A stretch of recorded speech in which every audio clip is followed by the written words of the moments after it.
The sound of my daughter Emma's sobs echoed through our small kitchen as she clutched her favorite party dress, now stained with chocolate cake, deliberately spilled on her by one of my sister Diana's rich friend's kids. "Mommy, why did Aunt Diana make us eat with the maids? Why couldn't I sit with Ashley and the other kids?" I held my 6-year-old daughter close, fighting back my own tears as I recalled the events of my niece Ashley's extravagant birthday party just hours earlier. The party had been held at my sister's sprawling $5 million mansion in Boston's most exclusive neighborhood. The same party where my daughter had been banished to the kitchen because we weren't presentable enough for the family photos. "It's just a dress, sweetie," I said softly, trying to keep my voice steady. "We can try to clean it." "But it was my special dress," Emma whispered. "I saved my allowance for 3 months to buy it from Target." My heart broke all over again. Emma had been so proud of saving up $29.99 from her weekly $2 allowance to buy the pale blue dress with silver stars. She tried it on every day for a week before Ashley's party, twirling in front of our scratched hallway mirror, practicing her princess wave.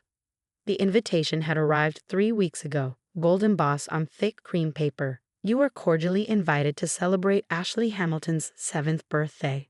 Diana had always been extravagant, but since marrying Richard Hamilton of Hamilton Investment Group 5 years ago, her parties had become legendary displays of wealth.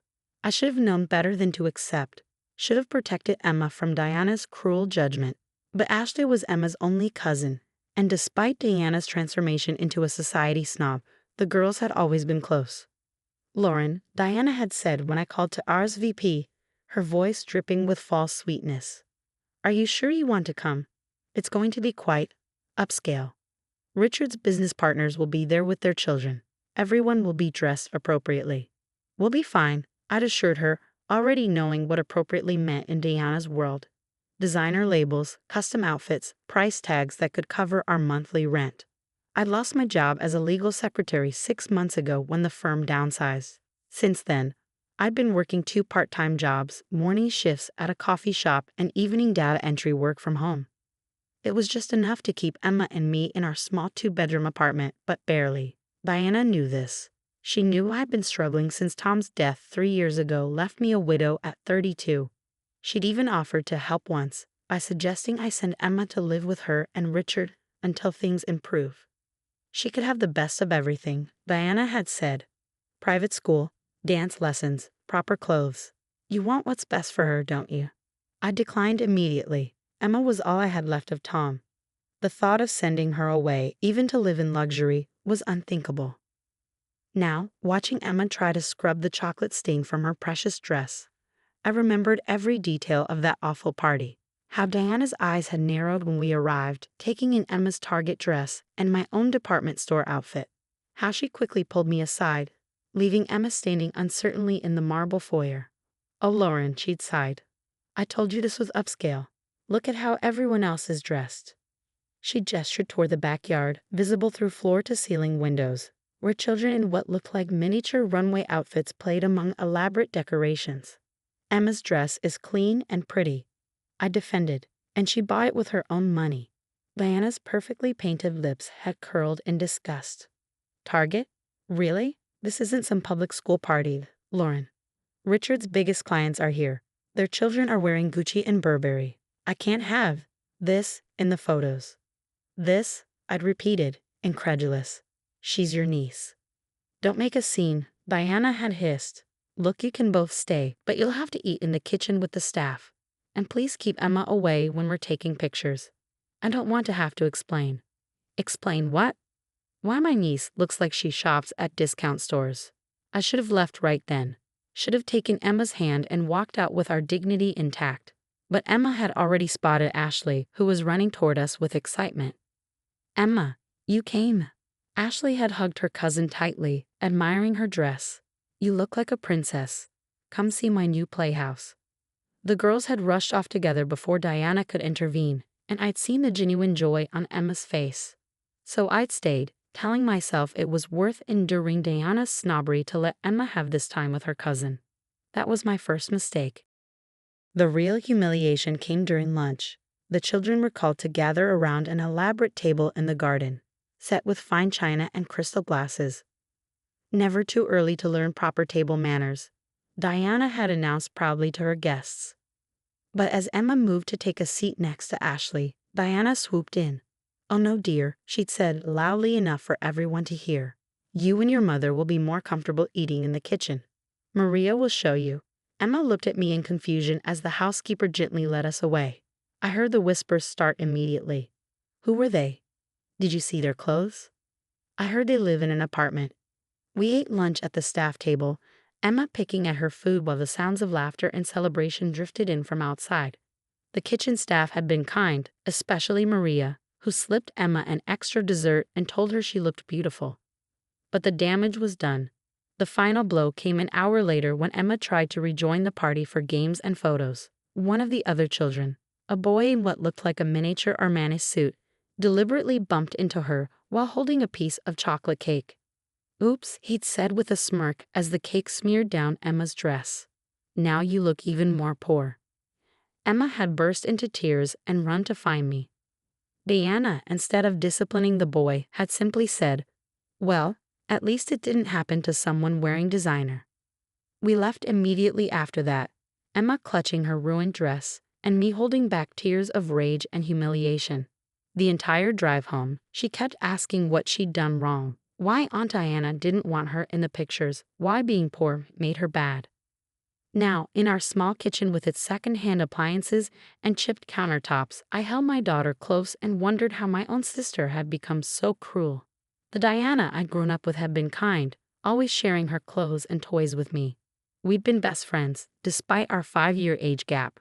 Everything changed when she met Richard. The more time she spent in his world of old money and social climbing, the more she changed. She started making cutting remarks about my teaching career before I switched to legal work. Criticized my choice to marry Tom, a construction worker who had no prospects.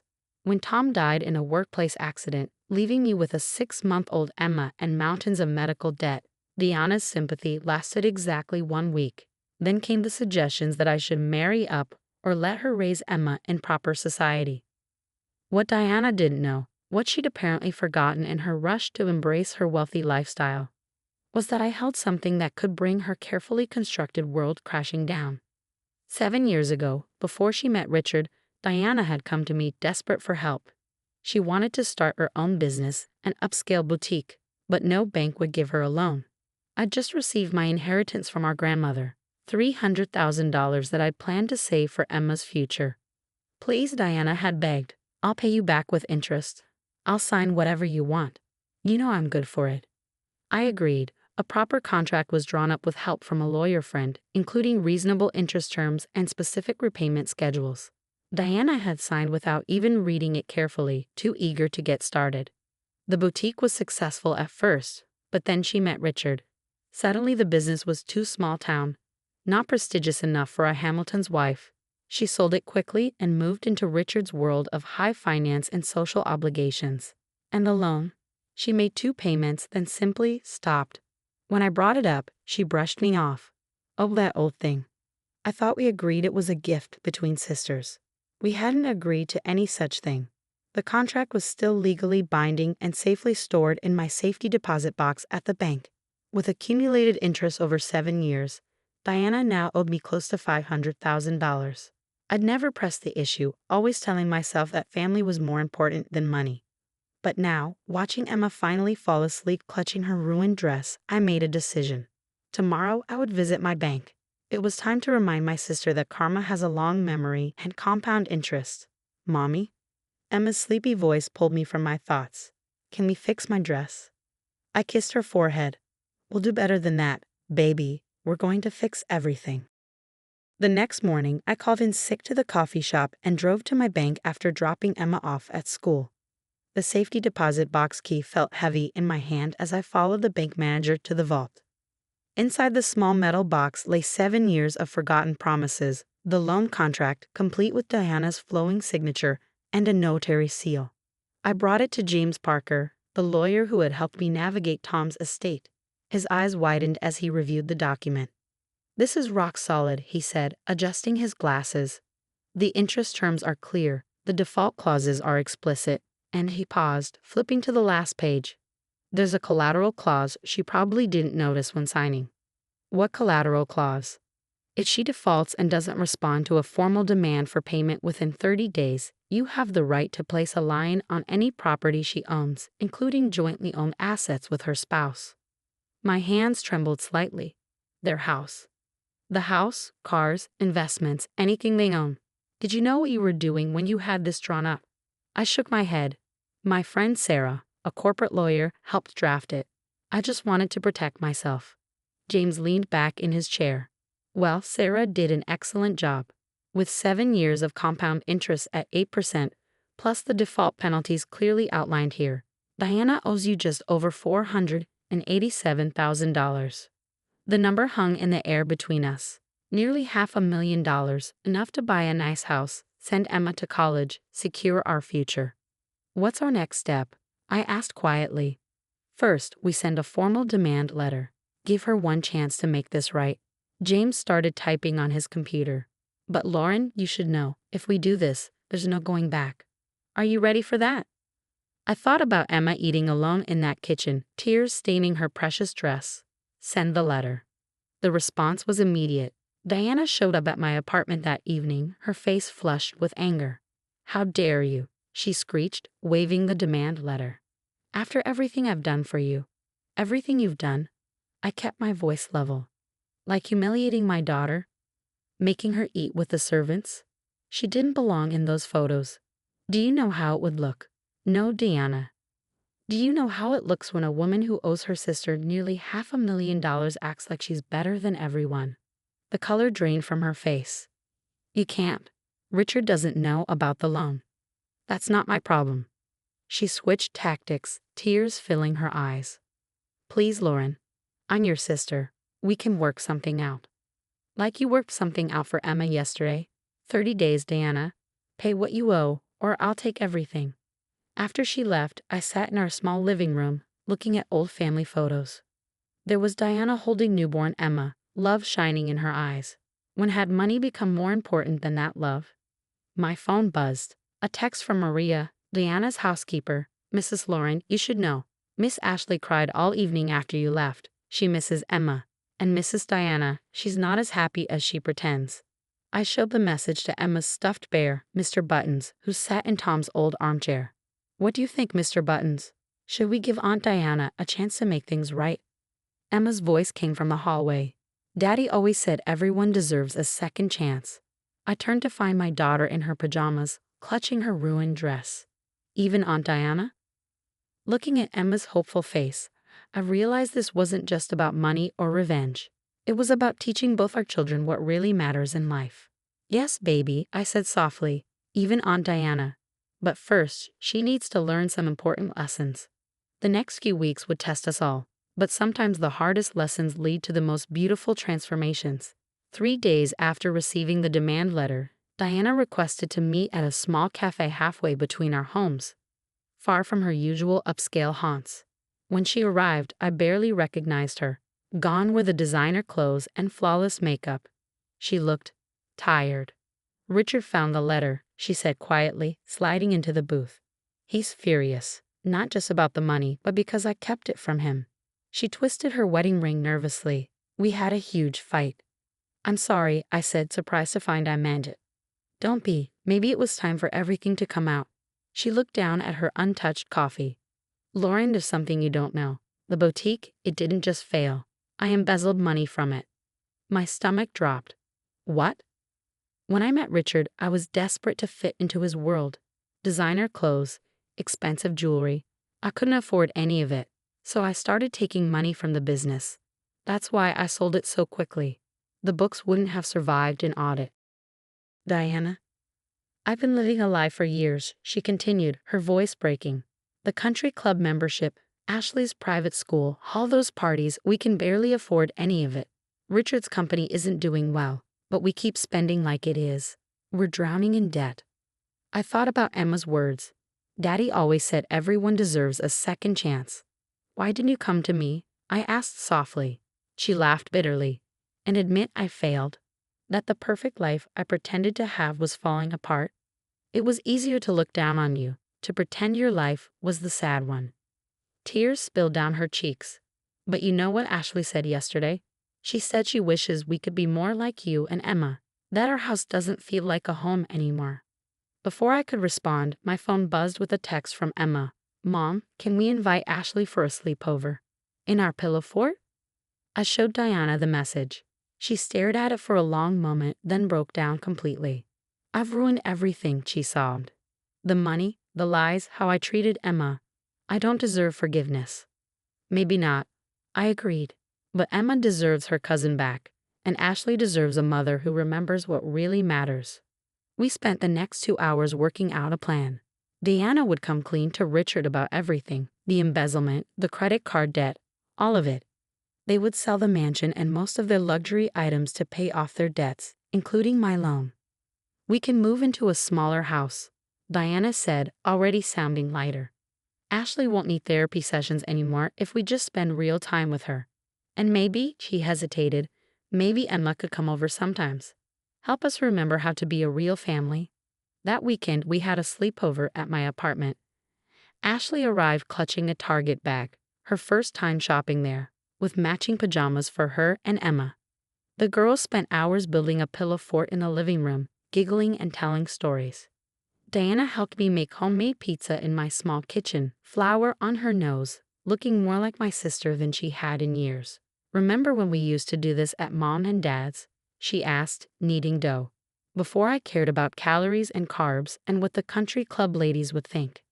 You were happier then, I said simply. She nodded, watching the girls through the doorway. I want that back. Not just for me, but for Ashley, for all of us. Later that night, after the girls finally fell asleep in their fort, Diana and I sat on my balcony, sharing the last of the cheap wine. What will your friends say when you downsize? I asked. Diana shrugged. They're not really friends. Real friends don't care what your house looks like or what clothes you wear. She smiled sadly. Emma taught me that. She has a way of seeing through to what matters. Like her mom. Diana reached for my hand. I'm so sorry, Lauren, for everything. I know, I squeezed her hand. But the real apology needs to be to Emma. Will you help me? Help us find our way back. Looking through the window at our daughters sleeping peacefully, surrounded by pillows and stuffed animals, I nodded. That's what family does. The next morning, I overheard Diana in the kitchen, talking quietly to Emma. I was very wrong, she was saying. About everything. You are the richest person I know, rich in kindness and love. Will you help teach Ashley and me how to be rich like that too? Emma's response was pure Emma. We can start with pancakes. Mom says cooking together makes hearts bigger. And so healing began, one pancake at a time. 6 months later, I stood in the driveway of Diana and Richard's new home.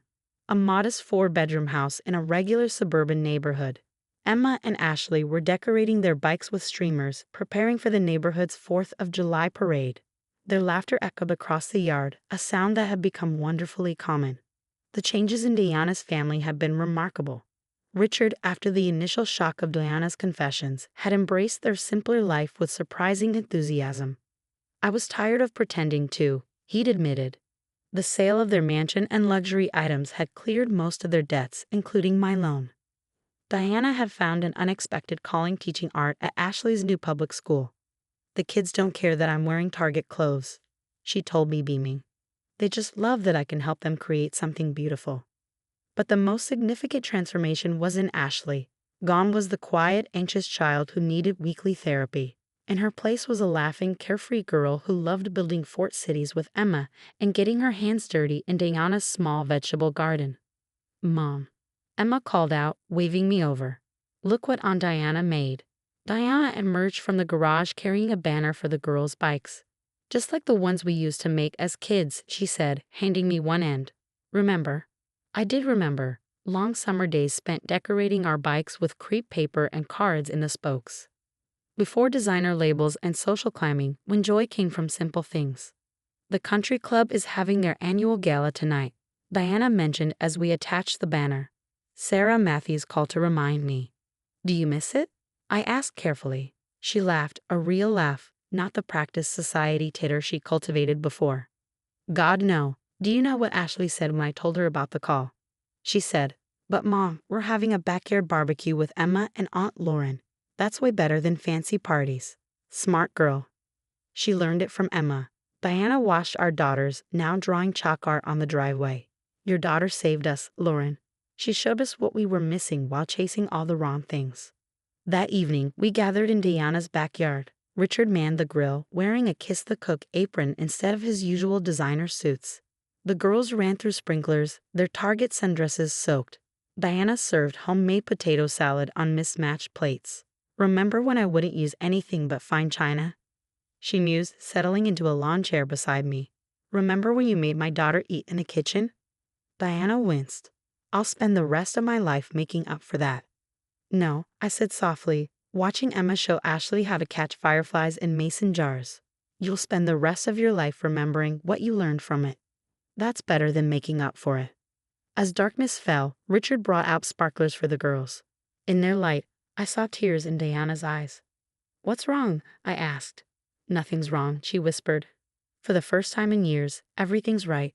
We're not rich anymore, but you are, Emma interrupted, running up with her jar of fireflies. Aunt Diana, you're rich in love now. That's the best kind of rich. Diana pulled Emma into a tight hug.